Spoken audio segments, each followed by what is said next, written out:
This afternoon on DC News Now.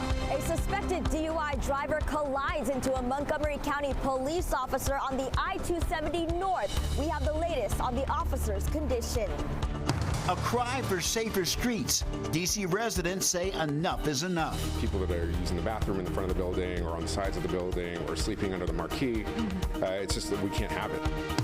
No sales tax this weekend in Virginia. What you can stretch your dollar on before time runs out. Understanding temperament. Understanding temperament is critical for your success in life for many, many reasons. It's Wellness Wednesday. And a fight for fair wages gets physical. The fight for tips. It's not their job to pay us, it's our employer's job. The station covering all of the DMV. This is DC News Now. And good afternoon, and thank you for joining us for DC News Now at noon. I'm Mark Hall. Happening now in Fairfax, a tractor trailer was on fire, blocking the right lane on 495 headed north at Braddock Road. And taking a live look right outside, like now you can see the traffic is backed up. Crews are still on the scene. VDOT is saying they're trying to avoid that area, and you can expect delays. No word on what caused the fire or the condition of the driver. We'll bring you updates on air and online at dcnewsnow.com. And we're learning more about the crash involving a Montgomery County police officer along I-270 in Gaithersburg this morning. DC News Now's Liberty Zabala has the latest in the investigation.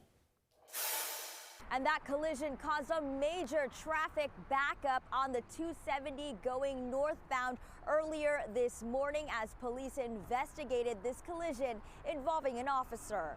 Montgomery County Police say just before 4 this morning, one of its officers was trying to stop a suspect believed to be driving under the influence. Police say the male officer then at some point got out of his vehicle near Watkins Mill Road to deploy stop sticks, which are used to deflate tires of suspect vehicles.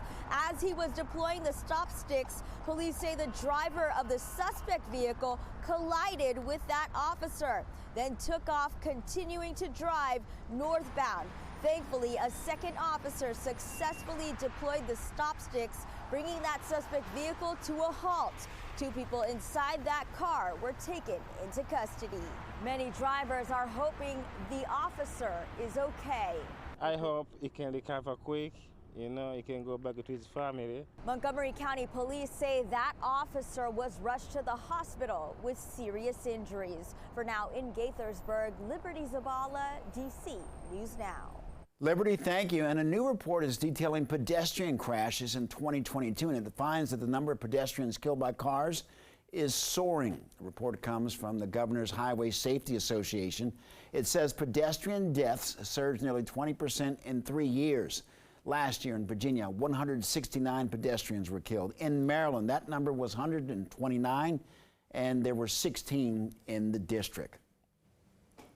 Switching gears now, meteorologist Damon Madsen joined us with the latest check on the forecast. Damon, the sun is shining.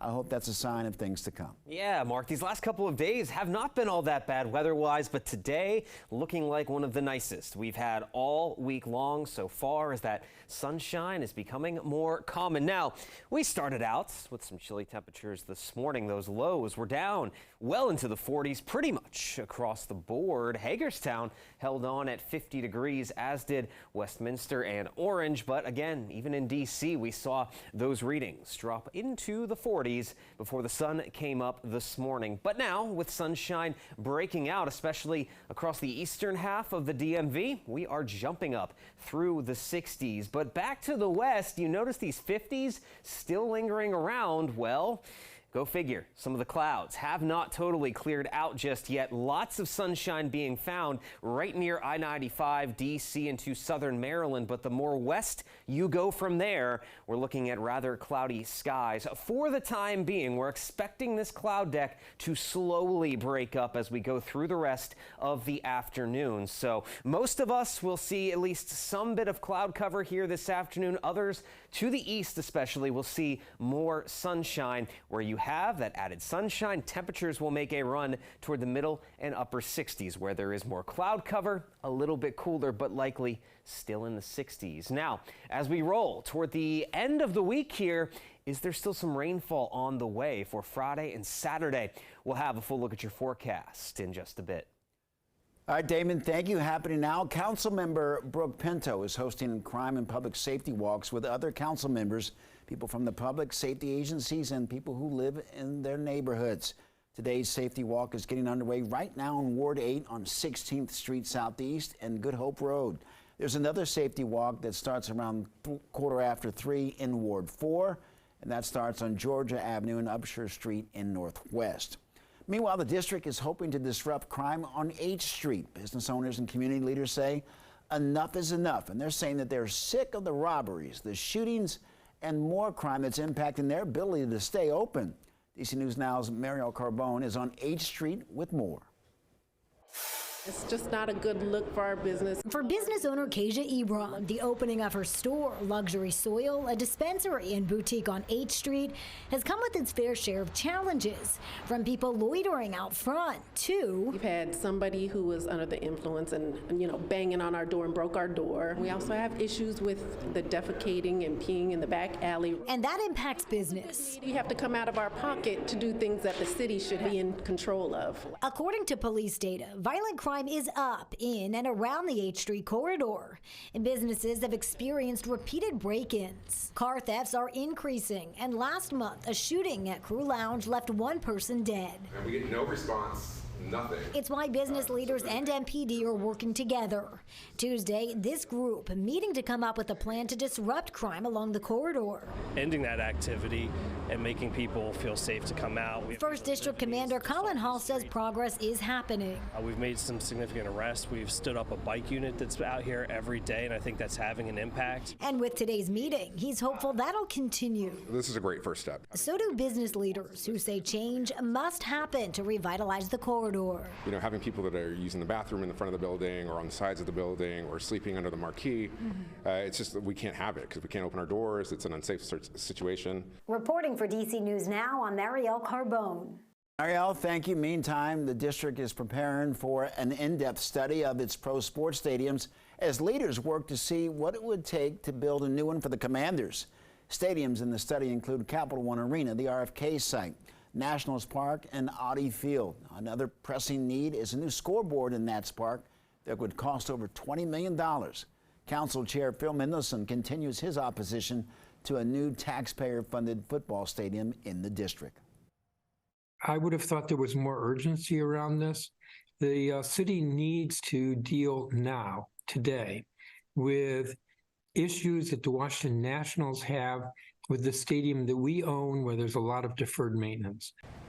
Mayor Bowser has been working to lure the Commanders back to D.C., and she wants to revitalize RFK Stadium with a project that would also include retail and housing. In Sterling, Virginia, a water main break has been cleaned up after damaging 2 homes. Loudoun County fire officials say that it happened just before 5 p.m. yesterday. This is video from the scene on Magnolia and Church Road near the Sterling Cemetery. Well, it was all hands on deck effort from people blocking off some of these driveways that sloped down when the water main first broke. Water rushed down the street, and take a look at some of the videos shared with us from someone who lives here on Magnolia Road.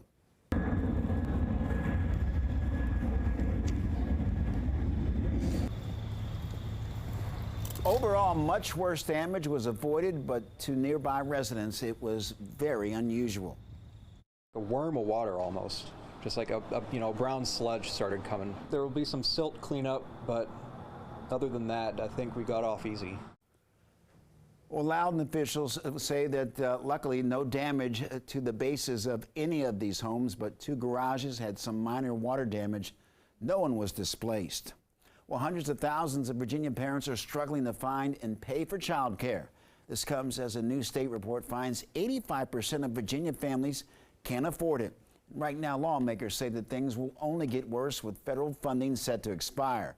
Northern Virginia reporter Haley Milan talked to parents about how they're handling this crisis.